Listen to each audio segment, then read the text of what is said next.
Salut tout le monde, dans cette vidéo, je veux discuter avec vous de manière très ouverte, très transparente, sur le sujet du sexe. Je suis sûr que si vous restez jusqu'à la fin, de nombreuses questions seront éclaircies, et je veux parler d'une manière simple, facile à comprendre. Frères et sœurs, je suis impressionné par la façon dont les gens ont des blocages dans ce domaine, ce qui nuit beaucoup au mariage. Un jour, le pasteur m'a raconté qu'un frère de son église l'avait appelé en panique, lui demandant de faire une prière de délivrance pour sa femme parce qu'il disait que sa femme était possédée par un démon, le démon de la Pomba, Jira. Le pasteur a ensuite cherché à savoir ce qui se passait et l'homme a dit que sa femme était apparue devant lui de manière sensuelle en portant de la lingerie. Frères et sœurs, quand le pasteur m'a raconté cela, j'ai commencé à rire, mais en même temps, j'ai vu à quel point c'était sérieux, à quel point la religiosité empêche les gens de recevoir la bénédiction de Dieu. Il y a beaucoup d'hommes et de femmes qui adoptent une attitude légaliste, disant « rien n'est permis, ne me touche pas ». Mais quand ils sont seuls, ils sont accros à la pornographie, sans parler de ceux qui trompent leurs conjoints. Frères et sœurs, soyons honnêtes ici. Beaucoup de gens passent tout leur temps à penser au sexe, et ce n'est pas par hasard, car ce sujet est partout. Il suffit de regarder les films, les séries, d'accéder à Internet, surtout, ou de se réunir entre amis, et là, les gens en parlent toujours. Et dans le milieu chrétien, ce n'est pas différent, vous savez? Mais nous avons une conduite différente, surtout en ce qui concerne le sexe en dehors du mariage. Je me souviens quand j'ai commencé à fréquenter l'église en 2002, c'est là que je me suis converti. Ils nous ont enseigné des principes bibliques montrant que le sexe avant le mariage est un péché. Et grâce à ces enseignements, j'ai pris la décision d'attendre le mariage. Je me suis marié vierge à l'âge de 29 ans et aujourd'hui, je remercie le Seigneur pour cette décision. Ma femme aussi s'est mariée vierge, mais je sais que la grande majorité ne peut pas attendre jusqu'au mariage. Et cela n'invalide pas la parole de Dieu. Car si vous obéissez au Seigneur, vous récolterez certainement des fruits, et même si vous commettez des péchés et que vous vous repentez, la promesse du Seigneur est que le sang de Jésus vous purifie de tout péché. Amen. Eh bien, lorsque les gens se marient, beaucoup pensent que tout est maintenant permis, qu'ils peuvent faire ce qu'ils veulent, et je vais vous montrer dans la parole de Dieu qu'il existe au moins 4 types de relations sexuelles interdites, d'accord? Mais avant de commencer, je tiens à vous demander de vous abonner à ma chaîne. Il vous suffit de cliquer sur le bouton sous la vidéo, de vous abonner, et à côté apparaîtra une cloche. Cliquez également sur cette cloche pour recevoir toutes les notifications à chaque fois que je publie une nouvelle vidéo. Frères et sœurs, avant tout, je tiens à préciser quelque chose de très clair. Ressentir du plaisir et atteindre l'orgasme avec votre conjoint n'est pas un péché, d'accord? Je dis cela parce que beaucoup d'églises considèrent ce sujet comme un tabou et le prêchent d'une manière qui donne l'impression que la personne fait quelque chose de mal. Et ainsi, le couple se sent impur, même en étant sous la bénédiction de Dieu. L'une des principales raisons de cela est que les gens se demandent ce que Jésus ferait à leur place. Comme Jésus ne s'est pas marié et n'a bien sûr pas eu de relations sexuelles, les gens pensent que le sexe est quelque chose de charnel et impur. Ils pensent que si Jésus ne s'est pas impliqué dans ce domaine, c'est parce que c'est un péché ou que ce n'est pas quelque chose d'important. Mais frères et sœurs, laissez-moi vous dire quelque chose.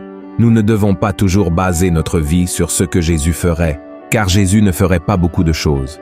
Par exemple, Jésus n'a pas eu de relations sexuelles, non pas parce que c'était négatif et que cela l'aurait éloigné du Père, mais parce qu'il voyait le sexe comme le fruit d'un mariage. Et il ne s'est pas marié, car sa seule mission était de mourir sur la croix pour les pécheurs. C'est pourquoi nous devons vivre notre vie en nous basant sur ce que Jésus a fait et enseigné. Amen. Jésus n'était pas un pécheur comme nous le sommes. Il n'a pas été sauvé par la foi comme nous l'avons été. Il n'est pas séparé de Dieu comme nous l'étions à cause du péché. En d'autres termes, Jésus est dans une autre catégorie. Nous devons donc nous concentrer sur ce que Jésus a enseigné. Que nous enseigne sa parole sur la sexualité dans le mariage? Dans le premier livre de la Bible, le livre de la Genèse, nous voyons que Dieu a créé l'homme et la femme comme des êtres sexuels, et cela n'est pas un péché. C'est lui qui a créé notre corps avec des organes génitaux pour avoir des relations sexuelles et se reproduire. Lorsque la relation se produit entre l'homme et une femme, ils se complètent et deviennent une seule chair. Dans le livre de 1 Corinthiens, chapitre 7, l'apôtre Paul parle abondamment du mariage et de la sexualité. Par exemple, Paul dit que l'homme marié ne doit pas se consacrer uniquement à l'œuvre de Dieu, mais il doit aussi prendre soin des affaires du monde pour plaire à sa femme. Il conseille également au mari et à la femme de ne pas rester longtemps sans relations sexuelles, sauf s'ils jeûnent. Mais cette pause dans les relations sexuelles ne doit pas durer longtemps, vous savez, parce que Satan pourrait en profiter pour tenter le couple et les faire tomber en tentation. Frères et sœurs, nous devons comprendre que le manque d'intimité sexuelle peut effectivement entraîner l'abstinence, c'est-à-dire que le corps commence à ressentir le manque, et lorsque cela se produit, la personne devient plus vulnérable à agir selon ses instincts charnels. Je ne dis pas qu'elle doit agir selon ses instincts, mais c'est quelque chose qui peut se produire, et le diable en est bien conscient. Cela explique pourquoi de nombreuses personnes prennent des décisions erronées, en agissant par impulsivité, pour ensuite en ressentir un profond repentir. Avant d'aborder les 4 types de relations sexuelles interdites dans le mariage, je voudrais réfléchir avec vous sur l'adultère. Je crois que nous avons tous entendu l'expression « qui aime ne trahit pas », n'est-ce pas? Cette expression est très romantique, mais lorsque l'on fait face à la routine et aux problèmes d'une relation, on réalise que dans la vie réelle, tout est bien différent. Je mentionne cela, frères et sœurs, car malheureusement, le nombre de cas d'adultère a augmenté de manière alarmante, y compris au sein des églises, provoquant beaucoup de souffrance et de destruction pour les familles. C'est pourquoi je souhaite réfléchir avec vous sur le péché de la trahison. Tout d'abord, nous devons comprendre que l'être humain, aussi bien intentionné soit-il, est pécheur et rempli de défauts. C'est pourquoi Jésus nous a avertis dans Matthieu, chapitre 26. Voyez ce qu'il a dit, veillez et priez, afin que vous ne tombiez pas dans la tentation. L'esprit est bien disposé, mais la chair est faible. Frères et sœurs, nous sommes tous constamment séduits par les propositions de ce monde, et nous devons être vigilants en permanence pour ne pas céder aux tentations. C'est pourquoi même l'amour entre un homme et une femme n'est pas en mesure d'empêcher une trahison de se produire. Il existe une grande illusion qui trompe de nombreux maris et épouses. Ils pensent que celui qui aime son conjoint ne ressentira jamais d'attirance pour une autre personne. Mais comme je viens de le dire, l'être humain est imparfait et la parole même de Dieu affirme que notre chair est faible. C'est pourquoi, frères et sœurs, nous devons être vigilants, car la vérité est que ce que les yeux convoitent, l'imagination va loin, et si la personne ne coupe pas ses pensées, elle peut un jour succomber à la tentation. Voyez ce qui est écrit dans Jacques, chapitre 1. Mais chacun est tenté quand il est attiré et amorcé par sa propre convoitise. Puis la convoitise, lorsqu'elle a conçu, enfante le péché. Et le péché, étant consommé, produit la mort. Regardez cela, frères. Tant que nous sommes dans ce corps charnel, nous pouvons ressentir de l'attirance pour quelqu'un du sexe opposé. Nous pouvons être enchantés par un sourire, un corps beau, une voix, un regard, une personnalité. Et si cela ne suffit pas à notre faiblesse charnelle, nous sommes la cible d'un bombardement des médias et de la culture qui promeut l'infidélité, le sexe hors mariage, la femme comme objet sexuel, cette image de l'homme séducteur, dragueur, et ainsi de suite. Et puis, vous ajoutez à tout cela un peu de pornographie, de la négligence dans le mariage, et là, nous commençons à comprendre pourquoi tant de personnes trompent même en aimant l'autre. Et je veux lire pour vous un autre verset qui se trouve dans 1 Pierre, chapitre 5. Regardez ce qu'il a dit. « Soyez sobres, veillez. Votre adversaire, le diable, rôde comme un lion rugissant, cherchant qui il dévorera. Regardez ceci, frères et sœurs. Satan est toujours en alerte, prêt à attraper ceux qui ne cherchent pas Dieu et qui ne veulent que les plaisirs que le monde offre. Et je vous ai parlé de toutes ces choses parce que nous devons laisser de côté tout type d'illusion pour faire face à la réalité, faire face à la vérité. Amen. C'est pourquoi, que vous soyez mari ou que vous soyez femme, sachez que vous êtes un être humain et donc vous avez une inclination à faire ce qui est mal. Votre chair désire faire ce qui est interdit. Et si vous ne fermez pas les portes au péché, vous pouvez en effet succomber à cette tentation et trahir votre conjoint. Mais cela signifie-t-il que tout le monde est condamné à trahir? En aucun cas, frères. C'est là que nous devons apprendre une leçon très importante. Celui qui aime Dieu et son conjoint fuit l'apparence du mal et ne se fie pas à sa propre force. C'est pourquoi, mon frère, si vous êtes tenté, Faites très attention et ne pensez jamais que vous êtes assez fort. La Bible dit que celui qui est debout doit veiller pour ne pas tomber, et le conseil que je vous donne est de ne pas chercher à affronter la tentation. Fuyez-la, d'accord? Et cherchez également à parler davantage avec votre partenaire. Essayez de résoudre les problèmes au lieu de les fuir, et surtout, ayez la crainte de Dieu. Je sais que beaucoup de gens pensent que craindre Dieu signifie avoir peur de lui, mais ce n'est pas du tout le cas. Avoir la crainte dans votre cœur, c'est avoir révérence et respect envers le Seigneur. C'est comprendre que Dieu n'approuve pas le péché et qu'il discipline les enfants qui le désobéissent. C'est pourquoi, si vous suivez ces conseils que je vous ai donnés, la trahison ne fera jamais partie de votre vie, d'accord? Il y a un verset dans les Proverbes 28 qui dit ainsi « Heureux l'homme qui est continuellement dans la crainte, mais celui qui endurcit son cœur tombe dans le malheur. » Alors, si nous voulons avoir une vie bénie, une vie de paix, de protection, de tranquillité, il suffit d'avoir la crainte du Seigneur et d'obéir à sa parole. Et maintenant, je vais vous parler des 4 types de relations sexuelles interdits par la Bible. Et le premier d'entre eux est l'échange de couple. Je sais que cela peut sembler étrange d'en parler, mais cette pratique est plus courante que l'on ne l'imagine, frères et sœurs. Et voici comment cela fonctionne. Les couples se réunissent en un lieu et ont des relations sexuelles avec le conjoint de l'autre. Pouvez-vous imaginer cela? Ceux qui pratiquent ce genre de choses affirment que cet acte est bénéfique pour la relation car il accroît la confiance et la liberté entre les conjoints. Cependant, cela n'est rien d'autre que de l'adultère. Et nous savons que c'est l'un des péchés qui cause le plus de destruction et qui déplaise le plus à Dieu. En Lévitique, chapitre 18, il est écrit ainsi « Tu n'auras point commerce avec la femme de ton prochain pour te souiller avec elle. » De même, frères et sœurs, ce péché cause des blessures profondes dans l'âme et finit par détruire la confiance et le respect dans le mariage. Alors fuyez ce péché, d'accord?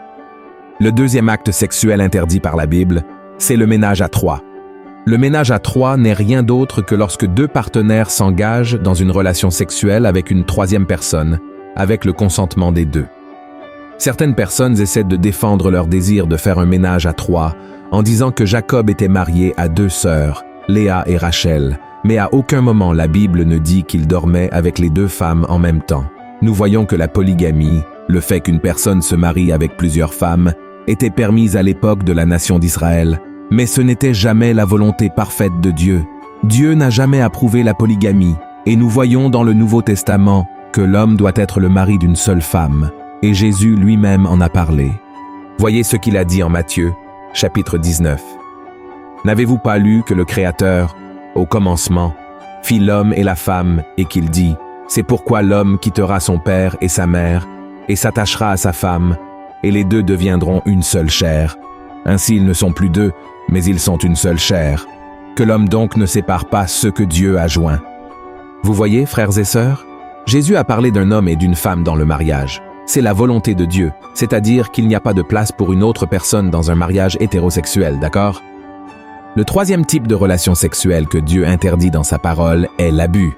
Nous avons grandi avec l'idée qu'un abus se produit uniquement lorsqu'un criminel utilise sa force physique pour avoir des relations avec une autre personne sans son consentement. Mais ce n'est pas vrai. Il existe également l'abus au sein du mariage, lorsque l'un des conjoints oblige l'autre à avoir des relations sexuelles sans son consentement. Et celui qui commet ce genre de péché utilise de manière erronée le passage de 1 Corinthiens, chapitre 7, pour justifier son erreur. Voyez ce qui est écrit. La femme n'a pas autorité sur son propre corps, mais c'est le mari. Et pareillement, le mari n'a pas autorité sur son propre corps, mais c'est la femme. Et alors, frères et sœurs, que se passe-t-il? Ils sortent ce verset de son contexte, et beaucoup d'hommes croient que le corps de leur femme leur appartient exclusivement, et ainsi ils pensent pouvoir exiger du sexe et avoir tout le droit de les forcer à faire quelque chose qu'elles ne veulent pas. Mais ce que la Bible dit, c'est que nous devons satisfaire notre conjoint et ne pas chercher seulement notre propre plaisir, d'accord? Et le quatrième type de relation sexuelle que Dieu interdit est la pornographie. Bien que ce ne soit pas un acte sexuel en soi, ces autres types de relations sexuelles interdites sont généralement stimulés par la pornographie. Et beaucoup de couples chrétiens disent qu'ils regardent des films pornographiques avant et pendant les rapports sexuels pour pimenter leur relation. Mais malgré le fait que les 2 aiment cela, La pornographie peut être très dangereuse, car lorsque la personne regarde un film ou tout autre type de matériel pornographique, elle peut ouvrir des failles pour que l'ennemi détruise la relation. Et la Bible dit que nous devons maintenir la pureté dans le mariage. Voici ce que dit la Bible. Que le mariage soit honoré de tous et le lit conjugal exempt de souillure, car Dieu jugera les impudiques et les adultères. Et vous pourriez vous demander, mais pasteur, en ce qui concerne le sexe oral et l'utilisation de jouets sexuels, eh bien, frères et sœurs, même si la Bible ne donne pas une réponse définitive, vous devez analyser si vous deux êtes d'accord, car si vous ne vous sentez pas à l'aise de faire quelque chose, alors il est préférable de ne pas le faire. L'essentiel est d'honorer Dieu et de respecter votre conjoint. Ensuite, vous devez analyser si cela vous fera du bien, si cela vous rapprochera l'un de l'autre, ou vous éloignera l'un de l'autre, d'accord? Bien sûr, la Bible ne va pas parler de tous les sujets, sinon tout ne tiendrait pas dans un livre. Et lorsque quelque chose n'est pas clairement interdit par Dieu, vous pouvez juger de ce qui est permis. Voyez ce que dit la Bible dans 1 Jean, chapitre 3. Bien-aimés, si notre cœur ne nous condamne pas, nous avons de l'assurance devant Dieu. Quoi que ce soit que nous demandions, nous le recevons de lui, parce que nous gardons ses commandements et que nous faisons ce qui lui est agréable. D'accord, mais en ce qui concerne le sexe anal, par exemple, frères et sœurs, c'est quelque chose pour lequel notre corps n'a pas été fait, et même les médecins mettent en garde contre les nombreuses complications possibles, les maladies que cela peut causer, d'accord? Donc, comme vous l'avez entendu dans ce message, le sexe dans le mariage n'est en aucun cas un péché, ce n'est pas sale, ce n'est pas mal de ressentir beaucoup de plaisir, et le sexe n'est pas seulement destiné à la reproduction, ok? Il a été créé par Dieu pour nous donner du plaisir. Et si vous voulez être vraiment béni, restez loin de toute forme de promiscuité, de choses qui déplaisent vraiment à Dieu. Choisissez de vivre une relation avec respect, avec amour. Les deux doivent être d'accord sur tout, et vous serez certainement très heureux, de plus en plus proches, intimes les uns avec les autres. Et cela sera une bénédiction pour vous tous. Amen.